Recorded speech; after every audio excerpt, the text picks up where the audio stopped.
ኢትዮጵያ ውስጥ ከፍተኛ ክምችት ያለው ወርቅ መገኘቱ ይፋ ተደረገ። በዚህ ግኝት መሰረት ቢያንስ 5 አዳዲስ የወርቅ ማዕድን ቀጠናዎች መለየታቸው ነው የታወቀው። ሰላም ቤተሰቦቻችን፣ መረጃዎቹን የት ሀገርና የት ከተማ ሆናችሁ እየተከታተላችሁ እንደምትገኙ በሐሳብ መስጫው ላይ ጻፉልን። አሁን ዝርዝር መረጃዎቹን አንድ በአንድ ወደ እናንተ እናደርሳለን። እስከ መጨረሻው አብራችሁን ቆዩ።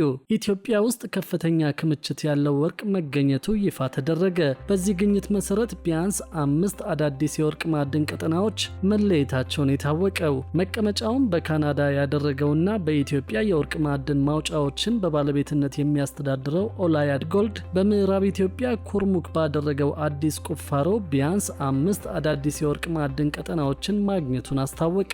ይህ ግኝት ከፍተኛ መጠን ያለው የወርቅ ማምረቻ ስራ የማቋቋም እቅዱን የሚያጠናክር መሆኑን የጠቀሰው ተቋሙ በቁፋሮ ከተገኙት ውጤቶች መካከል በጸንጌ ሂል ዞን የተገኘው አንዱ ነው ተብሏል። ከ43 ሜትር ጥልቀት ጀምሮ በ16.4 ሜትር ርቀት ላይ በ1 ቶን አፈር 13 ግራም ወርቅ ተገኝቷልም ነው የተባለው። ከአውሮፓውያኑ 2024 አጋማሽ ጀምሮ 193 ጉድጓዶችን የቆፈረው ኩባንያው በኢትዮጵያ ፕሮጀክቱ በቅርቡ ወርቅ የማምረት ስራ ይጀምራል ተብሎም ይጠበቃል። ተቋሙ ይህንን ይፋ ማድረጉን ተከትሎ የኦላያድ ጎልድ አክሲዮን ዋጋ $30 በመድረስ ከአውሮፓውያኑ 2023 ወዲህ ከፍተኛውን ዋጋ ማስመዝገቡም ነው የተጠቆመው። የኩባንያው አጠቃላይ የገበያ ዋጋም 2.6 ቢሊዮን የአሜሪካን ዶላር መድረሱም ተገልጿል። ከዚሁ ጎን ለጎን ኢትዮጵያ በ2018 በጀት ዓመት 3 ወራት ውስጥ ከወጪ ንግድ ካገኘችው 2.5 ቢሊዮን ዶላር ገቢ ውስጥ ከፍተኛውን ድርሻ የያዙት ወርቅ፣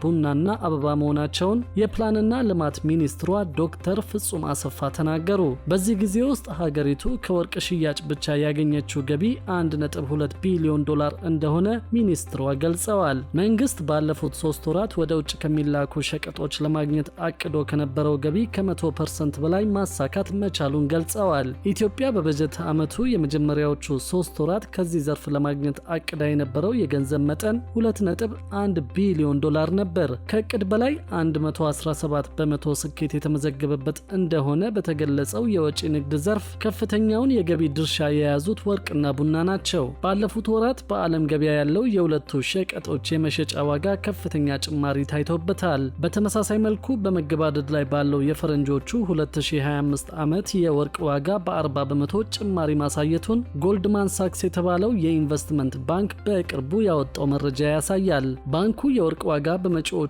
የፈረንጆቹ 2026 ዓመት በ6 በመቶ ከፍ እንደሚልም ትንበያውን አስቀምጧል። ኢትዮጵያ ባለፉት 3 ወራት ከወርቅ ያገኘችው የገቢ መጠን 1.2 ቢሊዮን ዶላር መሆኑን የፕላንና ልማት ሚኒስትሯ ተናግረዋል። ይህ የገቢ መጠን መንግስት በእቅድ ከያዘው 135.7 በመቶውን ያሳካ እንደሆነም ሚኒስትሯ በሪፖርታቸው አመልክተዋል። ከወርቅ ሽያጭ የተገኘው ገቢ ባለፈው ዓመት ተመሳሳይ ወቅት ጋር ሲነጻጸር 116 በመቶ ጭማሪ ያለው መሆኑን ዶክተር ፍጹም ገልጸዋል። በኢትዮጵያ ባለፉት 100 ቀናት የተመረተው 11.4 ቶን ወርቅ ካለፈው ዓመት ጋር ሲነጻጸር 66 በመቶ ከፍ ያለ ነው። በ2017 የመጀመሪያ 3 ወራት 6.3 ቶን የተመረተ ሲሆን በዘንድሮ ተመሳሳይ ወቅት 8.3 ቶን ወርቅ ይመረታል የሚል እቅድ በፌዴራል መንግስት ተቀምጦም ነበር። በቅርቡ ወደ ስራ እንደሚገባና በአሁኑ ወቅት በሙከራ ስራ ላይ እንደሆነ የተገለጸው የኩምሩክ ጎልድ ማይኒንግ በዓመት ከ5 እስከ 7 ቶን የማምረት አቅም ይኖረዋል ተብሏል።